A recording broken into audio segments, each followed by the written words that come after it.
If your company offers an employee share purchase plan, this video is for you. We're going to dive into the 5 steps you should be thinking about when it comes to your employee share purchase plan.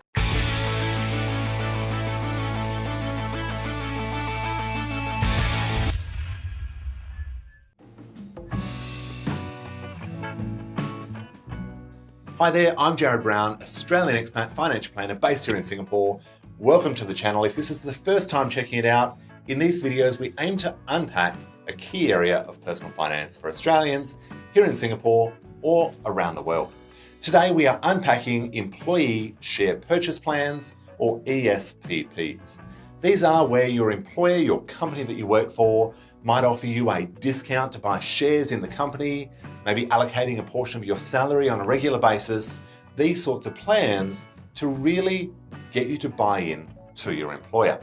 So if your employer offers one of these plans, or if you're the employer considering offering one of these plans, this is what you should be thinking about. We're going to dive into the 5 steps to work out what you should do with your plan.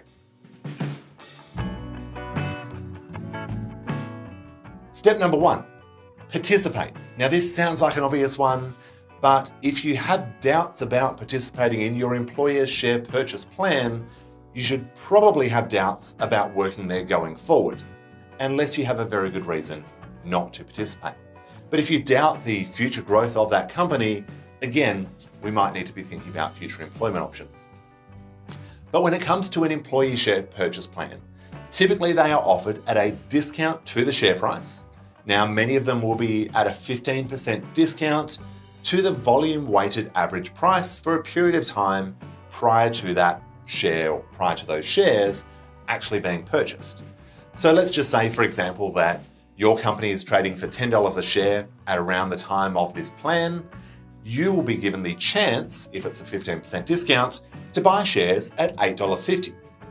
Now that difference, or that differential, will typically be taxable in Singapore, so don't ignore the tax implications, but that is still free money, obviously subject to that share price moving up or down once you've actually bought the shares. Now, in other cases, many employers will actually offer a matching contribution. Now, that will usually be capped at a certain dollar figure or percentage of your salary. For example, the employment contract or your employer may say up to $15,000 or 2% or 5% or 10% of your salary, you can buy shares in the company, and we are going to match dollar for dollar up to that percentage. Let's say that's $10,000. You contribute $10,000, they contribute $10,000. Now you have $20,000 worth of shares. That's a pretty good return, and those shares actually have to drop in half, or a little less, subject to the tax implications, for you to actually lose money. So again, step 1 is participate, or find a very good reason as to why you're not. Step number 2 is to decide on how much. Now, usually there will be caps set by the employer. That doesn't mean that that should be your decision. You might decide on less. You might decide on that amount being the right amount for you. But decide on how much you should be allocating to that company, whether it's a percentage of your salary, percentage of your earnings, whatever it may be, to secure those discounts. Number 3 is be aware of the tax implications. Now, we all live in this wonderful place called Singapore where there is no capital gains tax, but that does not mean we should ignore tax entirely, because the taxes we need to be mindful of are things like US estate tax. So if you work for a US employer and you have US domiciled shares and reside in Singapore, if the balance of those shares exceeds $60,000 US, or the value of your combined US assets exceeds $60,000 US, that could be exposed to US estate tax. That could mean that if you pass away, up to 40%, or in some cases maybe even more, could be paid in taxes by your estate of those assets. So don't ignore that one. There is also the case of deemed acquisitions when we return to Australia.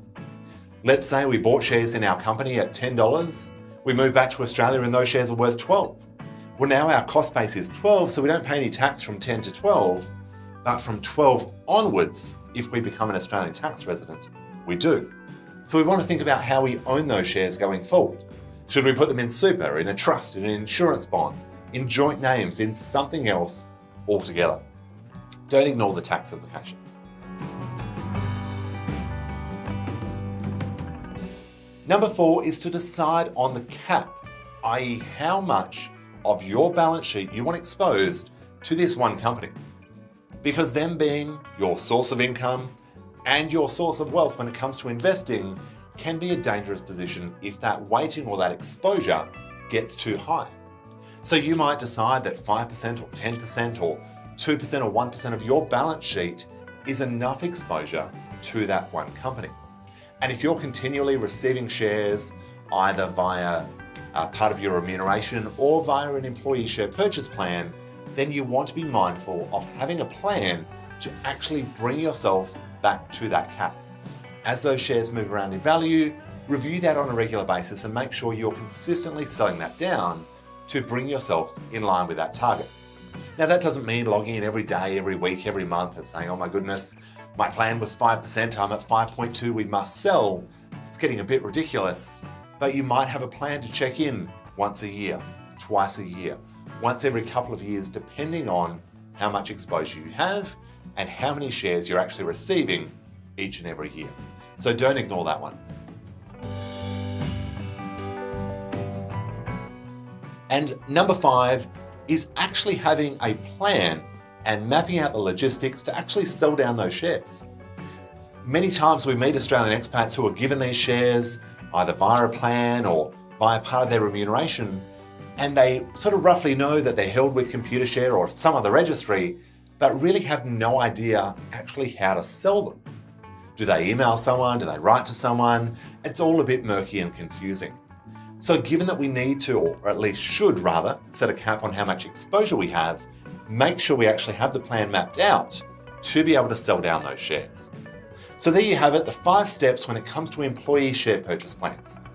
Participate, decide on how much, don't ignore the tax implications, decide on your cap, and of course, number 5, have a strategy to gradually sell down. I hope that helps. I hope you're making the most of your employee share purchase plan if it makes sense for you. Of course, do your homework, seek advice, but thank you for tuning into the video. Drop me a note with any comments or questions, and do remember to like and subscribe to the channel. See you next time.